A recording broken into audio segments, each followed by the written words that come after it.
Señal directa. Estamos de regreso. Agradecemos la visita en el foro de Emma Teresita Tapia Rivera.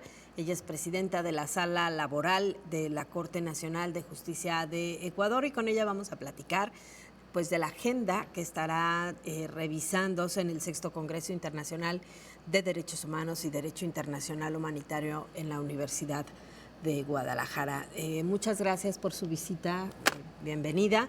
Y bueno, me gustaría empezar con cuáles son los temas que desde su punto de vista son más importantes en esta agenda de justicia y derechos humanos.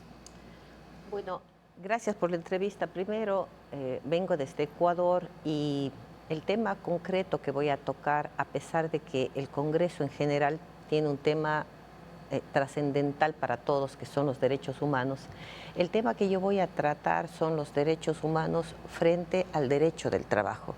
¿Qué es lo que está pasando en Ecuador? ¿Qué es lo que está pasando en México? Y en general, ¿qué es lo que está pasando en la región referente al derecho de trabajo, a los derechos humanos y a un fenómeno que se está suscitando en muchos países, que es la migración frente a estas dos circunstancias, derechos humanos y derecho del trabajo? Claro, ¿cómo estamos en América Latina precisamente en esa combinación? Mire, he podido visitar personalmente algunos países y puedo contarles además la realidad de mi país, el Ecuador, Perú, Colombia, Chile enfrenta este momento una ola de migración o de inmigración hacia su país. Nosotros concretamente tenemos una cantidad de verdad que es exorbitante ya para nuestra capacidad de ciudadanos venezolanos. Ellos originalmente como que utilizaban al Ecuador para tránsito hacia Chile, pero Chile también se desbordó y más bien ahora tenemos ya un asentamiento de ciudadanos venezolanos a quienes, por supuesto, y reconocemos que hay gente muy trabajadora, pero como digo, sobrepasó ya el límite de puestos de trabajo. Nosotros de por sí, el Ecuador tiene una migración hacia los Estados Unidos muy fuerte, entonces no es que contamos con un amplio campo para dar plazas de trabajo, y si usted ve, por ejemplo, en una peluquería, en un restaurante, ya no hay ciudadanos ecuatorianos trabajando, todos son venezolanos.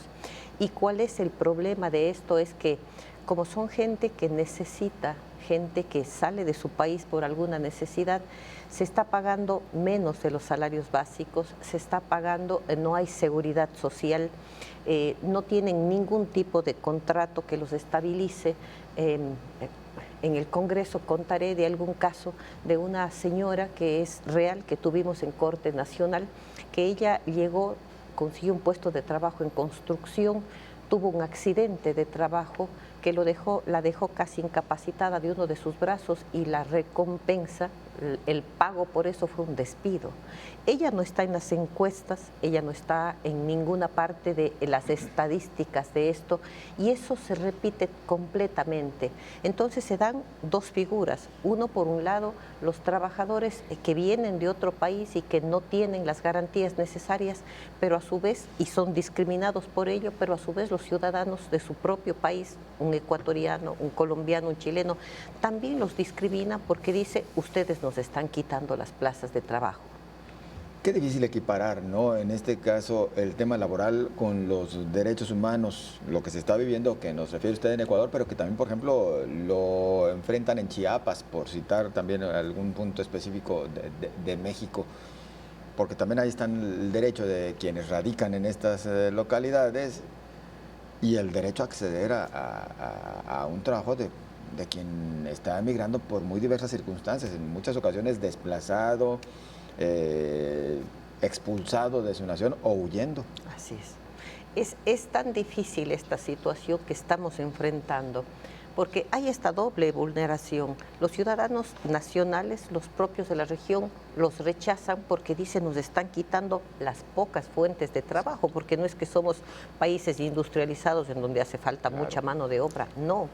Pero a su vez esta gente que también, como usted dice, vienen a veces de algún conflicto que les obliga a salir de su país y tienen todos los derechos humanos que debemos tener todos los ciudadanos. Entonces, eso es lo que vamos a tratar en este Congreso, de hacer entender que el derecho de trabajo no solo es te tengo que pagar un sueldo básico, tienes derecho a unas vacaciones, a una indemnización, no solo eso. El derecho de trabajo humano debería dignificar, es decir, no solo entender que me tienen que pagar, sino es esa vida digna que uno busca cuando busca y encuentra un trabajo. Claro, con todo esto que nos cuenta, de pronto, pues nos incomoda mucho como latinoamericanos las políticas migratorias de Estados Unidos, pero desafortunadamente entre países de América Latina tampoco hay certezas y también muchas veces los abusos son similares o peores, ¿no? Yo me he dado cuenta también, por ejemplo, en el caso de las políticas migratorias de México, muy presionado por Estados Unidos respecto a otros países de América Latina y también incluidos los derechos laborales, pues hay muchas violaciones, ¿no? Como que también en América Latina hace falta definir esa agenda, ¿no? Mire, yo creo, cuando nosotros hablamos de derechos humanos, no podemos hablar de un derecho humano en Norteamérica, en Centroamérica, en Suramérica, porque también Europa tiene el mismo problema. Ayer conversaba con un compañero español que estará hoy y él tiene el mismo problema. Él decía, hay gente que viene efectivamente a trabajar, pero hay gente que no le interesa trabajar. Y si usted ve las estadísticas, por ejemplo, delincuenciales, dice, en el Ecuador es como costumbre ahora sacar, ha habido un asesinato, hubieron 10 asaltantes, dentro de ellos 8 de tal nacionalidad.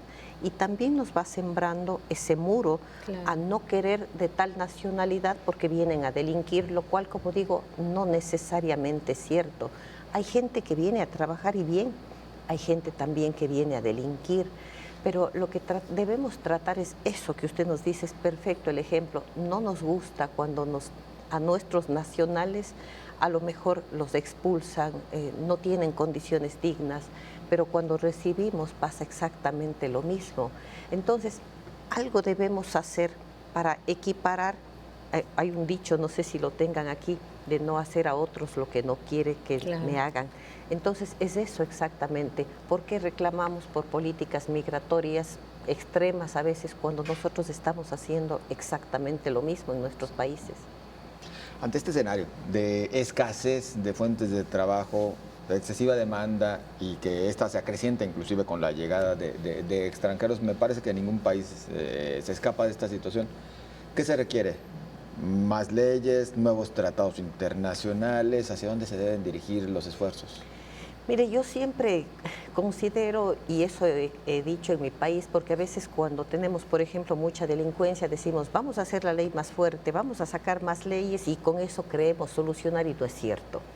La OIT tiene convenios que además son firmados, creo, por la mayoría de países nuestros sobre todo, pero que no los estamos cumpliendo. Entonces, más leyes de verdad que no es necesario. Lo único que debemos hacer es cumplir con las leyes, porque no se están cumpliendo. Porque, por ejemplo, la ley laboral en mi país, también aquí, nos exige que tengamos, un trabajador deba tener condiciones, nosotros ponemos mínimas, por ejemplo, un salario mínimo, una jornada mínima, y no se está cumpliendo, no se pagan los mínimos, hay exceso de horas de trabajo. Sé que aquí en México trabajan, por ejemplo, incluidos los sábados, nosotros son 40 horas de lunes a viernes, pero si usted le ve a estos trabajadores extranjeros, trabajan de lunes a lunes y no tienen un salario básico, sino depende de cuánto trabajen, cuánto les pagan, además una proporción exorbitantemente menor de lo que recibe un patrono que ni siquiera está en el local. Entonces, más leyes, si no las estamos cumpliendo las que tenemos, no.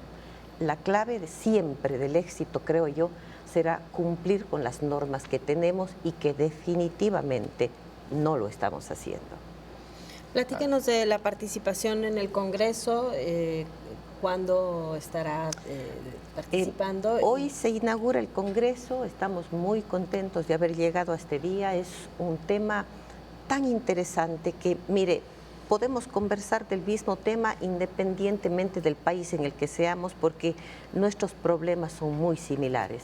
El Congreso tratará de derechos humanos, que eso nos afecta a todos. Comienza hoy a las 10 de la mañana, será una jornada hasta cerca de la noche ya, y mañana tendré mi participación aproximadamente 10 y media. Estaremos en un conversatorio con gente muy importante, ellos son muy importantes.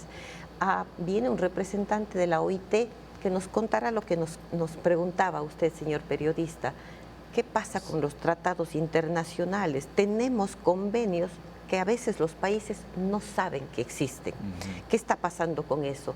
Hablaremos también con un experto en políticas migratorias y hablaremos también con un experto en violencia cuando hay este tipo de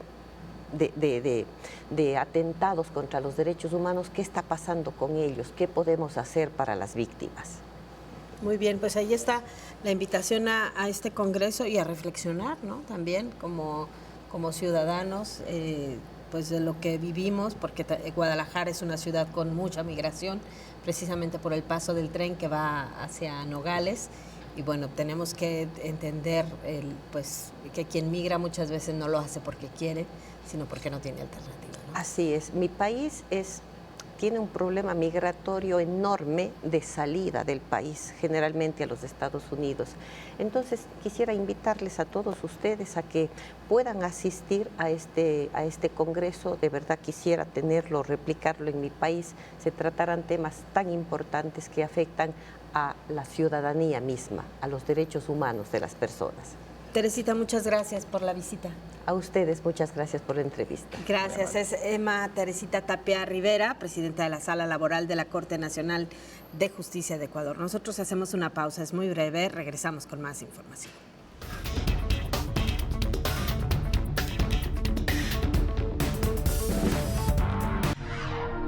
Estás viendo Señal Informativa, emisión matutina.